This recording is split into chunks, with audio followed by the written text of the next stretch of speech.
Hey, welcome back. We left off running around doing nothing.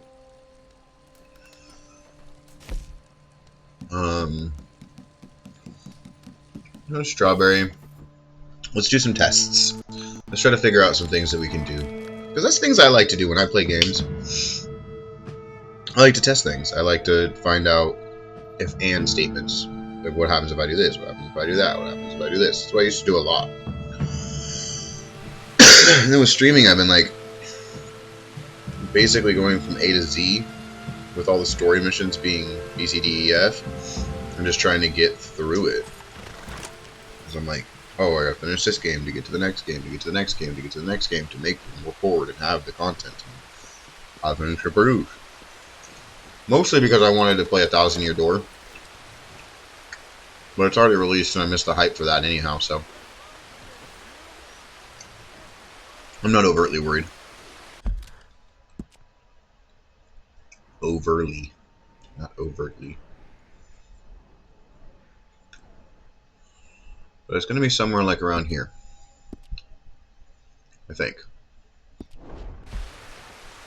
So what we're testing is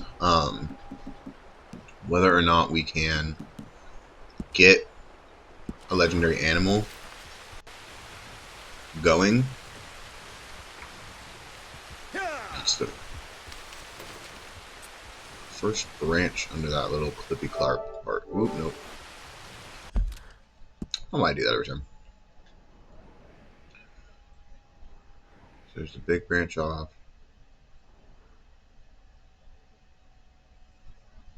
It almost looks like it actually might be more here.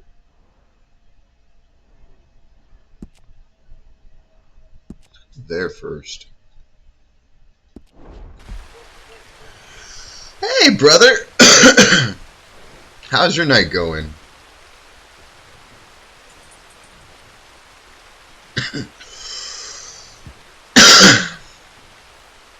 JBM 420 friendly in the house. Sorry, I'm just sitting here in the dark. Eating pretzels, talking to myself. I wanted to run some testy testers, but then I was like, I don't know, bro. I think this thing is not even within the zoners that I thought it was. What the frick? Dang, power was out for a few hours. Neighbor's power meter caught fire. Luckily, no damage to any houses. Dang, dude. That's rough. What caused it? Was it like rats or wasp nest, or do they know, or did it just fault? That's brutal. I'm so sorry, man.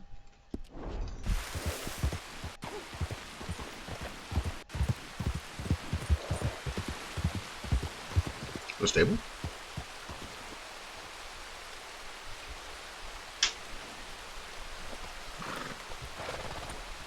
Can I buy hay from the stable? Because I didn't even know I could have hay until I looted it. I have no idea. They still don't have power. They need a new meter. We got power, though, luckily. Yeah, they're definitely not getting power. You can't have power without a meter.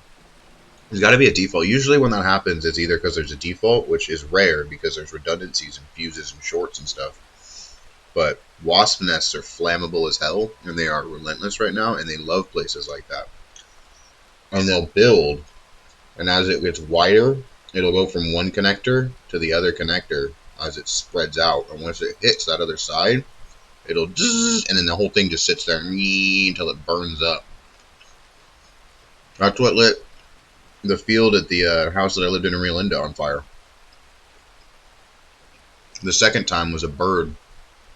That house had 3 different fires. Once we lit the front porch on fire because we put our cigarette butts out in a coffee can, and it burned through a wicker table and lit shoes and a lazy boy recliner on fire, and then the deck on fire. And then the second time was the wasp nest, and then the third time was a bird because there was like a good foot section on the one telephone pole, like electrical pole thing, not telephone pole, the wooden electrical pole that wasn't covered or insulated, and all the other ones were, but this one like foot section wasn't, and a bird landed on it, hit the corner, and grounded itself and exploded on fire and fell into the grass and lit the grass on fire. And the other time it was the wasp nest did the same thing. It just built big enough that it connected over. Well, ranting again. Right, yeah, I don't know. This house had no luck last few years. A couple winters ago, during the big storm, their whole roof blew off. Yeah, man. I mean, if you don't upkeep maintenance, and that's the thing, is there's so much can be fixed from preventative maintenance versus like, oh, there's a problem, let's fix it now. Is like going through your roof like every 6 months and being like visually inspecting, is anything starting to discolor or change or de-shape, and then you can caulk those things and fix those things, and then you don't have like massive rust damage to where all your nails are sitted because you've seen that a little bit of rust started there and you stop the leak before it grows, and it costs you $15 for a tube of caulk versus $5,000 to re-roof your roof, you know? What? Was it just put there, or was it built 4 years ago? 3 or 4 years.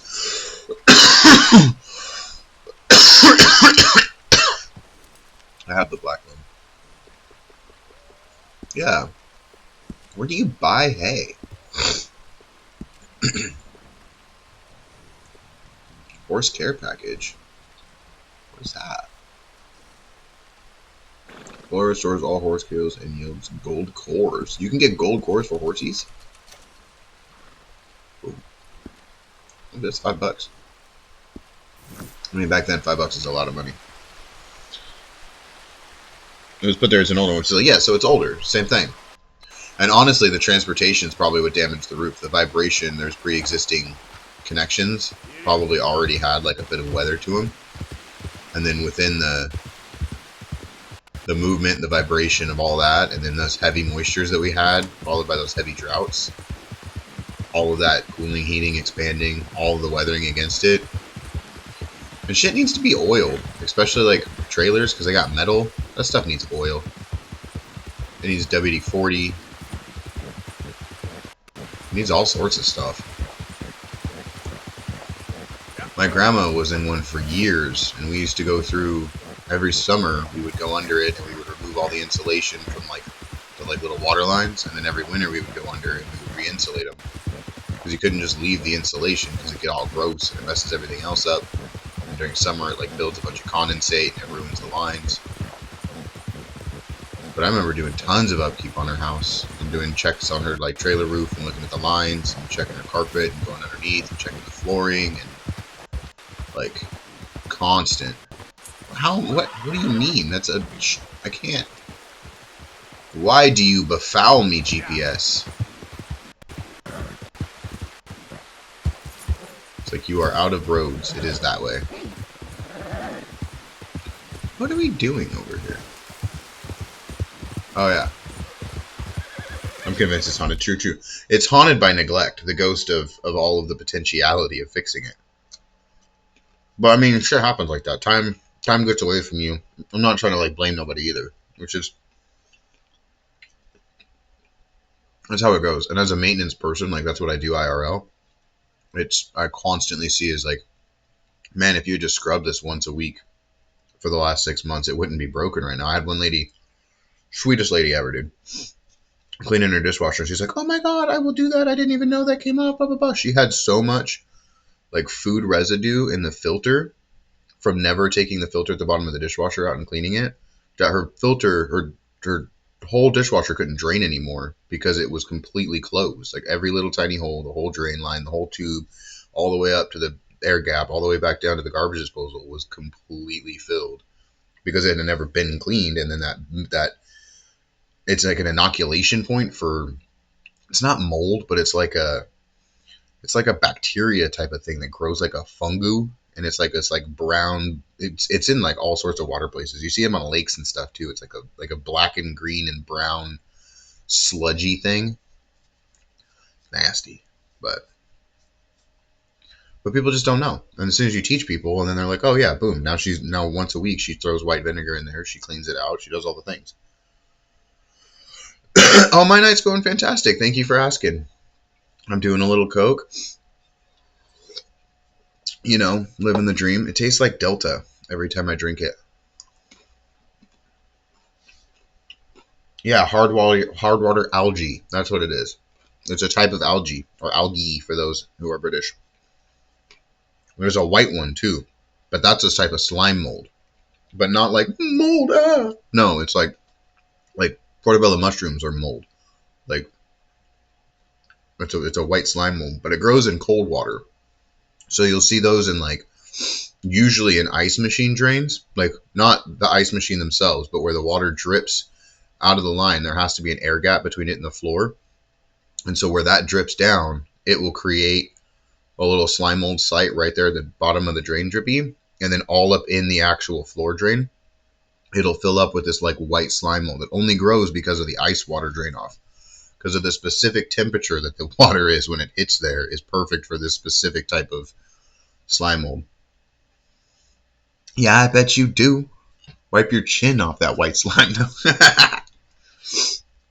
But I used to clean that up in the industry too.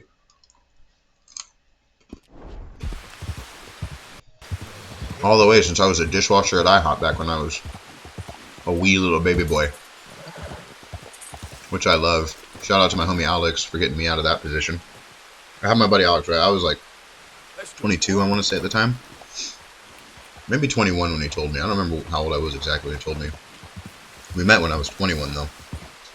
But he was like, man, you know, if you're the smartest man in the room, you're in the wrong room. And not in like he was trying to glow up my ego, just in like the fact that I was super happy being a dishwasher. Combo is what they called it. And I was the best of the best at it. And I would have still been doing it without even questioning it had he not looked me in the eyes and been like, yo, bro, like, you're in the wrong room. Go grow. Like, you're not growing anymore. You're the smartest person in this room. You have nothing left to do here. Go to a new room.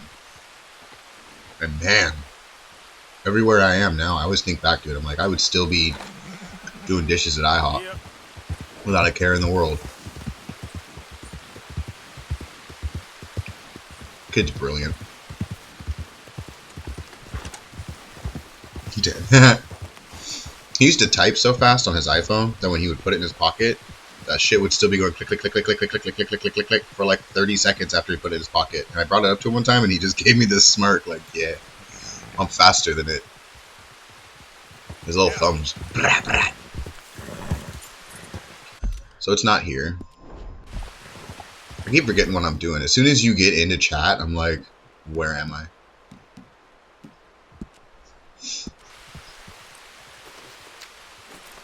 Yeah. Here we go, goat boy. Yeah, no, see? It's off the cut, it's off the corner. It's right off the break off the bottom. So it's got to be in the red zone. Because this is what defines. So him just going to be like, here-ish? Right?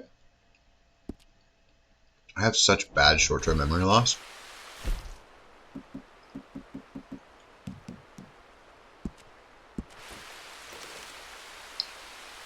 Yeah. Near enough to there. He's either there or maybe under the town. Does it go by their feet or does it go by their head? Because if it's by his feet, then he'll probably be under Blackwater. Oh, we'll have to go there to find out. My pause button's gonna break. It's like, can you just know what you're trying to do with your life? Yeah. You had just gotten back out. I know. And then I did 3 IHOPs, and then I went back to IHOP, and then I left IHOP, and then went back to IHOP. I still love IHOP. IHOP's a 100% respectable place. They are so clean, you could eat off of their floors in that back kitchen.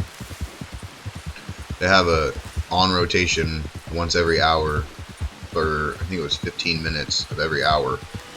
Somebody goes and cleans the bathrooms. So like if you watch and you sit there for a while, you will see a staff member go in there like once every hour with like a little spray bottle and a rag, and they just clean down all the hard surfaces real fast. And the same with like the back kitchen, everything gets cleaned. I could go on and on and on about that. I loved him. We are going to go get ourselves into trouble though. We're going into Blackwater into wanted territory for experimentation reasons. Because why the heck not? Were you here earlier, or did you just jump in? I did some work with a hatchet on some people earlier. And I got attacked by some old crony lady and freaking dogs. Cool, wanted dead or alive. Need to get off the road. Frodo, get off the road! Thank you so much for watching. Have a wonderful night.